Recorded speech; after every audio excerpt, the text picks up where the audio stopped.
అందరికీ నమస్కారం. ఏపీ ఉద్యోగులు, పెన్షనర్లు, ఉపాధ్యాయులకు సంబంధించిన ప్రతి అప్డేట్, ప్రతి సమస్య పట్ల సపోర్టివ్‌గా మన ఛానెల్‌లో వీడియోస్ వస్తాయి. తప్పకుండా సబ్స్క్రైబ్ చేసుకుంటూ ఉండండి. వీడియోస్ మాత్రం లైక్ చేయండి.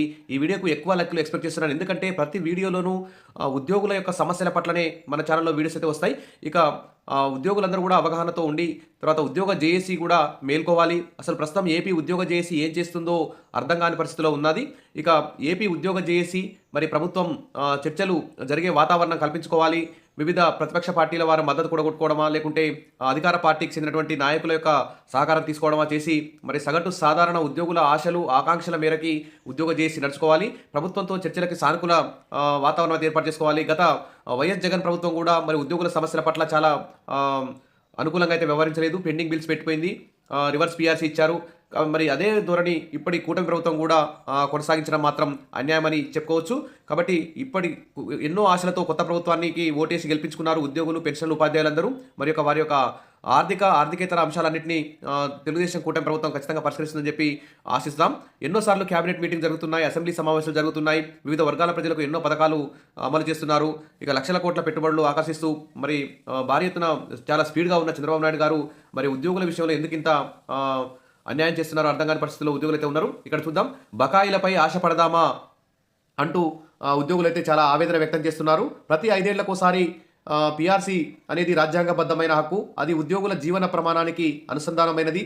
మరి ధరలు పెరుగుతున్న నేటి పరిస్థితుల్లో పాత వేతనాలతో జీవనం కొనసాగించడం కష్టం. వేతన సవరణ అమలుతో ఉద్యోగులకు ప్రోత్సాహం అయితే లభిస్తుంది. పనితీరు కూడా మెరుగుపడుతుంది. పెరిగిన వేతనాలు కొనుగోలు శక్తిని కూడా పెంచుతాయి. స్థానిక ఆర్థిక వ్యవస్థ కూడా ఊతమిస్తాయి. ప్రభుత్వం కూడా పన్ను ఆదాయం ద్వారా లాభపడుతుంది. అందుకే 12వ పీఆర్సీని ఆలస్యం చేయకుండా ప్రకటించి రివైజ్డ్ ఫిక్సేషన్ను తక్షణమే పూర్తి చేయాలని చెప్పేసి ఉద్యోగులందరూ కూడా కోరుతున్నారు. మరి ఆ దిశగా ఉద్యోగ సంఘాల జేఏసీ కూడా ప్రభుత్వం మీద ఒత్తిడి తీసుకురావాలి. ఇక డిఏ చెల్లింపు అనేది జీవనాధారం. డిఏ, కరువు భత్యం అనేది, కరువు ఉపశమనం అనేవి ద్రవ్యోల్బణం పెరుగుదల పట్ల ఉద్యోగులు, పెన్షనర్లు రక్షణ పొందే సాధనాలు. కేంద్ర ప్రభుత్వం ప్రకటించిన డిఏ, డిఆర్కు రాష్ట్రాలు వెంటనే మరి రాష్ట్రాలు కూడా విడుదల చేయాలి. అదొక విధి. కానీ కేంద్ర ప్రభుత్వం డిఏలు విడుదల చేసినా కానీ రాష్ట్ర ప్రభుత్వాలు డిఏలు విడుదల చేయకపోవడం అన్యాయం అని చెప్పుకోవచ్చు. ఇక డిఏ నిలిపివేయడం లేదా వాయిదా వేయడం అనేది రాజ్యాంగబద్ధమైన హక్కు ఉల్లంఘనతో సమానం. 2018 నుండి జూలై 2023 వరకు ప్రభుత్వం 11 డిఏ, డిఆర్లను ప్రకటించింది. అయితే వాటిలో కేవలం 2 మాత్రమే బిల్లింగ్ చేయబడ్డాయి. మిగిలిన 9 డిఏ, డిఆర్లు ఇప్పటికీ కాగితాల మీదే ఉన్నాయి. పీఎఫ్లోనూ వాటి ప్రభావం కనిపించలేదు. ఏ శాఖ లెక్క తేల్చలేదు. ఏ అధికారి సమాధానం ఇవ్వలేదు. ఈ నేపథ్యంలో కొత్తగా ప్రకటించిన డిఏ, డిఆర్ ఏరియర్లు వాస్తవంలోనికి వస్తాయా అన్న సందేహం అయితే సహజంగా ప్రతి ఉద్యోగి, పెన్షనర్కి అయితే కలుగుతుంది. వీటి మీద కూడా ఏపీ ఉద్యోగ జేఏసీ మరి కీలక ప్రభుత్వం మీద రిప్రజెంటేషన్ ఇవ్వడం, ప్రభుత్వానికి ఒక ఉద్యమ కార్యాచరణ చూపెట్టాలని చెప్పేసి అందరూ కూడా కోరుకుంటున్నారు. ఇక ఏరియర్లపై గాఢమైన నిశ్శబ్దం. 11వ పీఆర్సీ ప్రకారం 2020 ఏప్రిల్ నుండి 2021 డిసెంబర్ వరకు రావాల్సిన ఏరియర్లు జనవరి 2022 తర్వాత రిటైర్ అయిన వారికి చెల్లిస్తామని జీవో 103లో పేర్కొన్నారు. కానీ ఇప్పటి వరకు ఎవరికీ చెల్లింపు లేదు. అలాగే పెన్షనర్లకు వాయిదాలుగా ఇవ్వాల్సిన బకాయిలు కూడా ప్రభుత్వ నిర్లక్ష్యంతో మురిగిపోయాయి. ఈ మౌనం మరి రిటైర్ అయిన వారి పట్ల నిర్దయకు నిదర్శనం. అలాగే పదవీ విరమణ తర్వాత లభించే గ్రాట్యుటీ, ఈఎల్, జీఐఎస్ వంటి హక్కు సొమ్ములు కూడా ఉద్యోగుల జీవిత పంట. కానీ వాటి చెల్లింపులు సంవత్సరంన్నరగా నిలిచిపోవడంతో వేలాది రిటైర్ అయిన కుటుంబాలు తీవ్ర ఆర్థిక ఇబ్బందులు ఎదుర్కొంటున్నాయి. ఈ రిటైర్మెంట్ అయినటువంటి వారి ప్రయోజనాల కోసం కూడా మరి ఉద్యోగ సంఘాల జేఏసీ, పెన్షన్ల సంఘాల జేఏసీ ఐక్యంగా పోరాటాలు చేయాలి. ప్రభుత్వానికి రిప్రజెంటేషన్ ఇవ్వాలి. ఇక ఏరియర్ల చెల్లింపు న్యాయపరమైన కర్తవ్యం. ఉద్యోగులు, పెన్షనర్లు తమ జీవితకాలం సమర్పించి రాష్ట్రానికి, ప్రజలకు సేవ చేస్తారు. వారికి రావాల్సిన వేతనాలు, డిఏలు, పీఆర్సీ ఏరియర్లు చెల్లించకపోవడం అనేది ప్రభుత్వం యొక్క విశ్వసనీయతను దెబ్బతీస్తుంది. ఆ చెల్లింపులు కేవలం బకాయిలు కావు, అవి కష్టార్జిత హక్కులు. ఇప్పుడు రోజంతా కూలి చేయించుకొని ఆ కూలి చేసిన వ్యక్తికి కూలి చెల్లించకపోతే అది ఎంత దుర్మార్గమో. మరి 5 ఏళ్లు పనిచేసిన వారికి మరి పీఆర్సీ ఇవ్వకపోవడం, ప్రతి 6 నెలలకోసారి డిఏలు ఇవ్వకపోవడం అది కూడా అంతే అన్యాయం అని చెప్పేసి ప్రభుత్వం గుర్తించాలి. మరి డిఏలు, పీఆర్సీలు, ఎంప్లాయీస్ హెల్త్ స్కీమ్ కానీ, ఇతర రిటైర్మెంట్ బెనిఫిట్స్ కానీ వీటన్నిటి ఆలస్యం వల్ల కుటుంబాలు, ఉద్యోగుల, పెన్షన్ల కుటుంబాలు ఆర్థిక సంక్షేమంలో పడుతున్నాయని ప్రభుత్వం గుర్తించాలి. ప్రభుత్వం ఏరియర్ల చెల్లింపుకు తక్షణ కార్యాచరణ రూపకల్పన చేయాలి. దాదాపు 30,000 కోట్ల బకాయిలు ఉండడం ఏ రాష్ట్రంలో లేవని చెప్పేసి అందరూ కూడా అన్యాయం అని చెప్పి అంటున్నారు. కాబట్టి ప్రభుత్వం ఇప్పటికైనా మేల్కోవాలి. ఉద్యోగ సంఘాల జేఏసీ కూడా ప్రభుత్వాన్ని మీద ఒత్తిడి తీసుకురావాలి. మరి ఆ దిశగా చర్యలైతే తీసుకోవాలి. మరి దీనికి ఏం చేయాలి? ఐక్యతే మార్గం. ఈ దుర్వ్యవస్థను ఎదుర్కోవడానికి ఉద్యోగులు, పెన్షనర్లు, ఉపాధ్యాయుల ఐక్యత తప్ప వేరే మార్గం లేదు. ఉపాధ్యాయుల డిఏ సాధన కోసం చూపిన ఉద్యమం దిశనే అన్ని ఉద్యోగ సంఘాలు అనుసరించాలి. వివేచనతో విభేదాలను పక్కన పెట్టి ఒకే వేదికపై కట్టుబడి నడిస్తేనే మన హక్కులు సాధ్యమవుతాయి. ఉద్యోగులు, పెన్షనర్ల సంఘాలు, రాజకీయ పార్టీల ప్రభావం లేకుండా ఏ ప్రభుత్వ యాజమాన్యం ఉన్న ఉద్యోగుల న్యాయమైన డిమాండ్లను సాధించడానికి ప్రయత్నించాలి.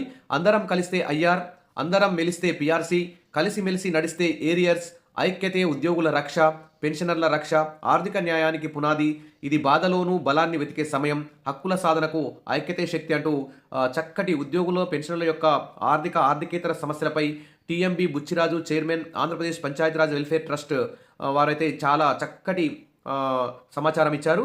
ఇప్పటికైనా మరి ఉద్యోగ సంఘాల జేఏసీ కూడా మేల్కోవాలి, ప్రభుత్వం కూడా మరి ఉద్యోగుల పట్ల కొంచెం సానుకూల నిర్ణయాలు తీసుకోవాలని చెప్పేసి ఆశిద్దాం. ఏది ఏమైనా ఉద్యోగులకు పెండింగ్ డిఏలు ఉండడం, పీఆర్సీ కమిషన్ను ఇంతవరకు నియమించకపోవడం, మరి పీఆర్సీ ఆలస్యమైనందుకు కనీసం మధ్యంతర వృత్తి ప్రకటించకపోవడం అన్యాయమని చెప్పుకోవచ్చు. ఇటు జగన్ ప్రభుత్వం అలాగే చేసింది ఉద్యోగులని, ఇప్పుడు మళ్ళీ కూటమి ప్రభుత్వం కూడా ఈ విధంగా చేయడం అన్యాయమని చెప్పి ఉద్యోగులందరూ కూడా భావిస్తున్నారు. కాబట్టి ఖచ్చితంగా ఏపీ ఉద్యోగ జేఏసీ అత్యవసర సమావేశాన్ని ఏర్పాటు చేసుకోవాలి. మండల స్థాయి నుంచి జిల్లా, రాష్ట్ర స్థాయి వరకు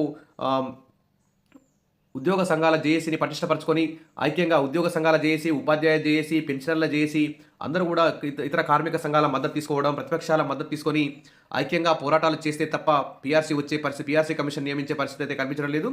ఇక దాదాపు 3-4 లక్షల కోట్ల బడ్జెట్ ప్రవేశపెడుతున్న ఏపీ ప్రభుత్వం ఉద్యోగులకు 30-40 వేల కోట్లు ఖర్చు పెట్టి వారి యొక్క ఆర్థిక సమస్యలైనటువంటి పెండింగ్ డిఏలు, పెండింగ్ బిల్లులు, పీఆర్సీ కమిషన్ ఏర్పాటు, మధ్యంతర వృత్తి, ప్రస్తుతం అత్యవసరమైనటువంటి నిర్ణయం ఏంటంటే ఏపీ ఉద్యోగులు పెన్షన్లకి మధ్యంతర వృత్తి 30% ప్రకటించాలి. ఎందుకంటే ఇప్పటికే చాలా ఆలస్యమైంది.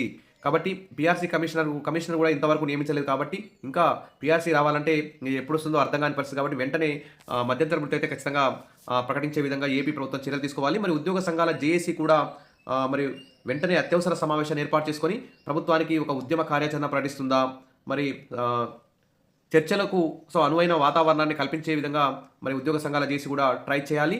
ఇక ఎందుకంటే బకాయిలపై ఆశపడాలా వద్దా అని ఉద్యోగులైతే గందరగోళంలో ఉన్నారు. మరి డిఏ చెల్లింపు అనేది ఇది ఒక కానుక కాదు, ఇది ఒక ఉద్యోగుల యొక్క జీవనాధారం అని చెప్పుకోవచ్చు.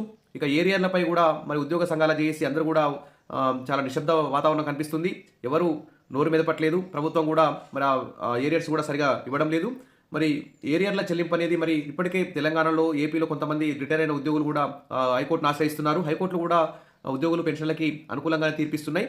మరి ఖచ్చితంగా ఐక్యతతో పోరాటాలు చేసి సమరశీల పోరాటాల ద్వారానే ఖచ్చితంగా మరి డిఏ, పీఆర్సీ, మధ్యంతర వృత్తి, ఇతర పెండింగ్ బిల్, సిహెచ్ఎస్, ఉద్యోగుల ఆర్థికేతర సమస్యల పరిష్కారానికి ఉద్యోగ సంఘాల చేసి మరి కృషి చేయాలని చెప్పేసి అందరూ కూడా కోరుకుంటున్నారు.